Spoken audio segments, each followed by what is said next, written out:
Olá, a paz do Senhor, professor, professora da Escola Bíblica Dominical. É muito bom estar com você. Eu sou o presbítero Daniel Vitor, faço parte da equipe pedagógica do Capé de Franca e eu estou aqui para um breve comentário da lição de número 6 da revista dos adolescentes nesse terceiro trimestre de 2020. A lição de hoje que traz como tema a Igreja na Idade Média.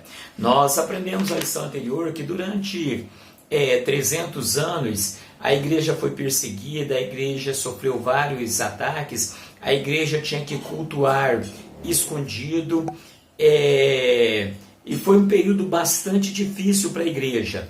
No entanto, foi um período que a igreja cresceu muito. O evangelho ele avançou de uma forma muito grande durante este período. No entanto, no ano 313 depois de Cristo, Constantino ele assina um decreto onde todas as pessoas estão livres para cultuar a religião que desejar. Então, a partir desse momento, a igreja tem liberdade de cultuar a Deus, ela deixa de ser perseguida. E mais do que isso, nesse período, Constantino ele havia se convertido ao cristianismo. Muitas pessoas acreditam que ele não converteu, que foi apenas uma jogada política, uma forma dele se manter no poder ou dele ampliar o seu poder. No entanto, o importante é saber que ele se declarou cristão, ele se batizou e a partir daí as coisas ficaram muito mais fáceis para a igreja poder cultuar, acrescentando também que Constantino ele mandou construir vários templos para que a igreja ela pudesse congregar. Então a igreja ela sai do oculto e ela começa a ter uma liberdade para a adoração. Quando olhamos aparentemente, parece ser algo tão maravilhoso, porque ficou tudo mais fácil agora para a igreja. Agora a impressão que se tem é que o evangelho ele vai crescer, que a igreja ela vai ampliar seu território e que vai ser só bênção. No entanto, a igreja realmente cresceu, mas com esse crescimento vieram vários problemas. Por quê? Porque as pessoas eles aceitavam participar da religião. Por quê? Porque eram amigos do imperador, e por vários outros motivos. E um dos motivos mais interessantes é que Constantino ele obrigou muitas pessoas a se batizarem à força. Quer dizer, muitas pessoas aderiram à igreja não por amor ao evangelho, mas sim com medo do imperador que havia imposto que as pessoas deveriam seguir ao cristianismo. No dia 27 de fevereiro do ano 380 depois de Cristo, nós vamos ver que o imperador Teodósio ele lançou também um decreto, e nesse decreto ele coloca o cristianismo como religião oficial do Estado. A partir de então, o cristianismo ele passou a ter um poder muito maior. Por quê? Porque agora o cristianismo é a religião oficial do Estado.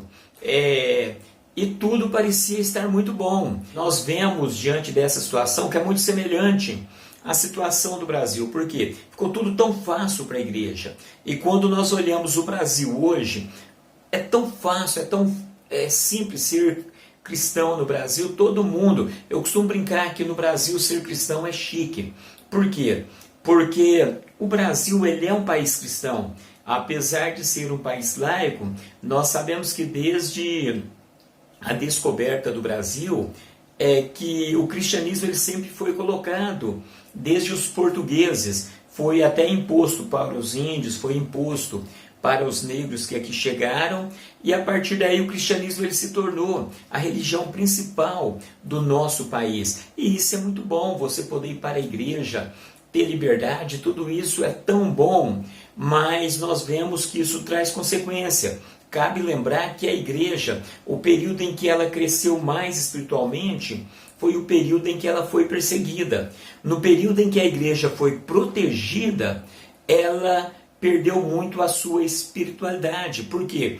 Porque ela já tinha alguém para proteger. Vamos ver que o tempo foi passando, aí chega o fim do Império Romano e nós vemos o início do papado. Nós vamos ver que várias coisas aconteceram dentro da igreja e surgiu um costume de se chamar o líder da igreja de papai. É daí que se deriva a palavra papa. E o líder da igreja ele foi cada dia mais ampliando o seu poder. E ao mesmo tempo nós vamos ver que o imperador romano ele estava perdendo o seu poder político a cada dia. E como o líder religioso ele estava ampliando o seu poder dentro do contexto político ali, o que acontece? Nós vemos que cada dia mais o líder da igreja ele começou a ter mais força. Nós vamos ver que na posse dos imperadores, em várias ocasiões sempre, nós vemos que os líderes religiosos eles tinham uma força muito grande dentro dessa situação. E o que acontece? Chegou um momento em que nós vamos ver a igreja passou a ficar num patamar muito elevado dentro da sociedade e ela começou a colocar muitas novidades. Por quê? Porque precisava de dinheiro para se construir grandes catedrais. Com isso a igreja criou vários costumes, várias situações para que pudesse arrecadar esse dinheiro. Então percebam a situação que a igreja estava. Agora uma coisa interessante analisar. A igreja atual, até que ponto que ela está diferente dessa igreja que nós estamos falando da Idade Média e até que ponto que as nossas igrejas se assemelham à igreja da Idade Média. É importante a gente analisar essa situação, porque é muito fácil a gente comentar o que aconteceu naquela época, mas é importante a gente observar o que aconteceu naquela época e não deixar que a mesma coisa aconteça em nossos dias. Então nós que estamos aí na educação cristã devemos estar sempre alerta e sempre orientando a nossa igreja a fazer diferente, a não depender do homem. Mas mais à frente nós vamos ver isso, porque a igreja ela afastou-se de Jesus. E dentro disso que eu já vinha falando, e agora esse tema que a igreja se afastou de Jesus, é muito lógico e muito racional quando a gente para pensar nessa situação. Por quê? Porque o homem ele é um ser espiritual, mas ele é um ser material também. Uma das coisas que nós temos muita facilidade é de colocar a nossa confiança naquilo que é visível. Porque a Bíblia fala que a fé é quando nós cremos no invisível.